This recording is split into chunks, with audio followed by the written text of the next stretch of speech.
Alright दोस्तों, इस phone ने तो भाई पाकिस्तान में काफी धूम मचाई हुई है और आप लोगों की तरफ से भी ज्यादा डिमांड आ रही थी इस फोन के बारे में बात करने के लिए। तो ये है ओप्पो का K13 टर्बो।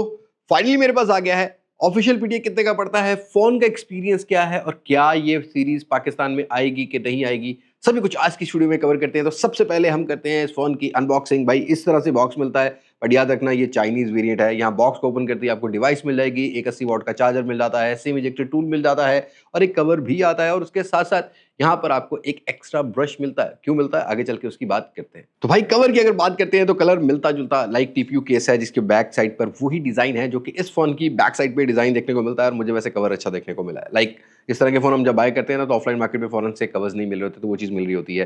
बाकी अगर हम इस फोन की डिजाइन की बात करते हैं तो रेसिंग डिजाइन ओप्पो इसको बोलता है। मेरे हिसाब से ये हमने रिसेंटली रियलमी का G14 कवर किया था, जिसके अंदर बैका डिजाइन बोला गया था, उसी टाइप का बैक पॉलीकार्बोनेट के। लेकिन बहुत ज्यादा आपको यहाँ पर एक गेमिंग वाइब प्रोवाइड की गई है, जहां पर आपको ये छोटे छोटे से जो नट्स होते हैं या पेच होते हैं उनके भी जो है ना वो आपको आर्टिफिशियली यहाँ पर जो लुक देखने को मिलती है। टोन थोड़ी डिफरेंट है, एक में आपको थोड़ा सा ब्लोइश टेंट भी देखने को मिलता है, ओप्पो की ब्रांडिंग मिल जाती है। अगेन यहाँ पर एक्टिव कूलिंग मास्टर दी विंड को मेंशन किया गया है, एक विंड डिजाइन दिया गया है। बट लुक एट दिस, ये रियर पर डुअल कैमरा नहीं है भाई। यहाँ पर एक चीज मिलती है जो कि आपको नॉर्मल फोन में नहीं मिलती, जो कि इस फोन को जरा डिफरेंट बनाती है, और ये एक फैन लेके आता है। उसके अलावा यहाँ पर रियर पर एक और कैमरा छोटा सा मिलता है, फ्लैश लाइट मिल जाती है।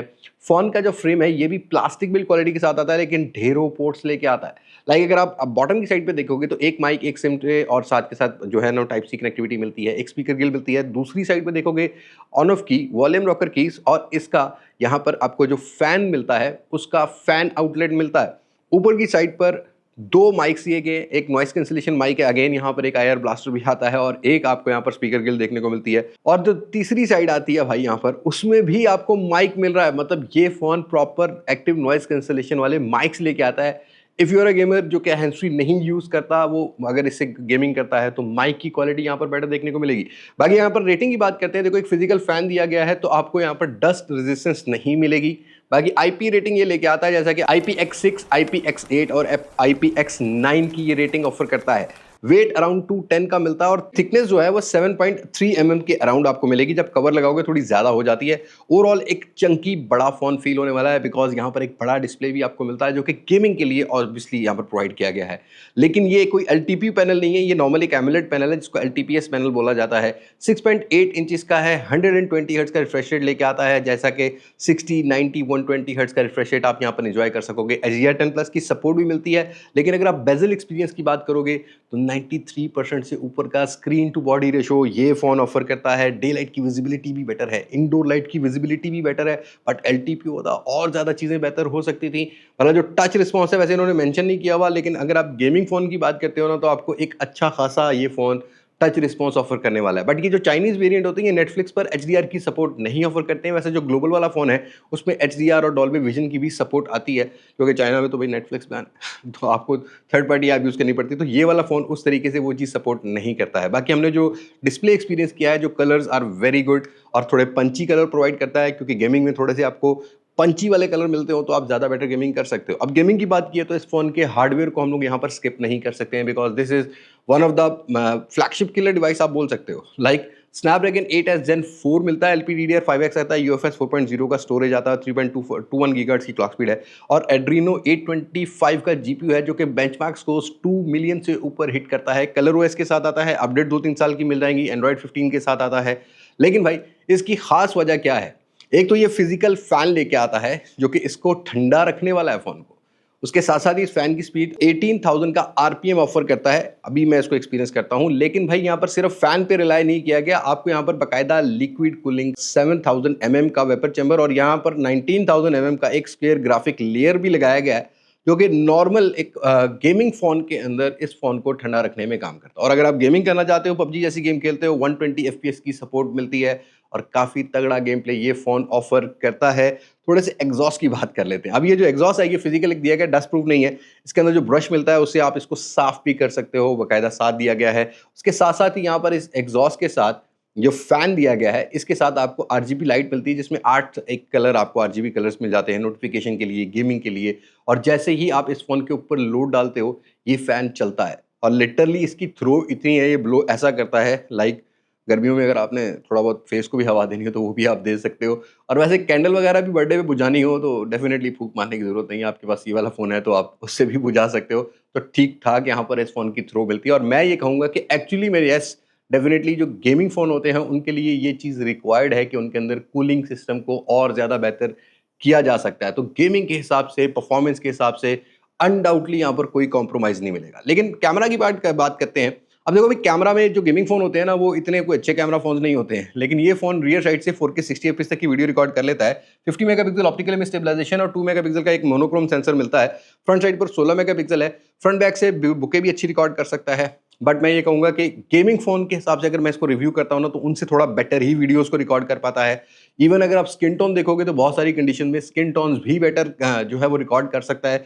बट नहीं, गेमिंग फ़ोन के अंदर आप कभी भी कैमरा को ज़्यादा इंटीग्रेट मत करना। लेकिन एवरेज अगर गेमिंग फ़ोन को देखते हैं तो उससे ज़्यादा बेटर कैमरा एक्सपीरियंस भी प्रोवाइड कर लेता है। बाय द वे, साउंड की बात करते हैं तो डुअल स्पीकर आता है जिसको आप विदाउट हैंड फ्री भी एंजॉय करना चाहते हो तो कर सकते हो। बाकी यहाँ पर इसको आप 300 तक एम्पलीफाई भी कर सकते हो, जो आपको एक जरा स्टीरियो और बेसी साउंड ऑफर करने वाला है। ये क्लिप आप चेक कर सकते हो। I don't think you remember, not the way I do. It's getting late September.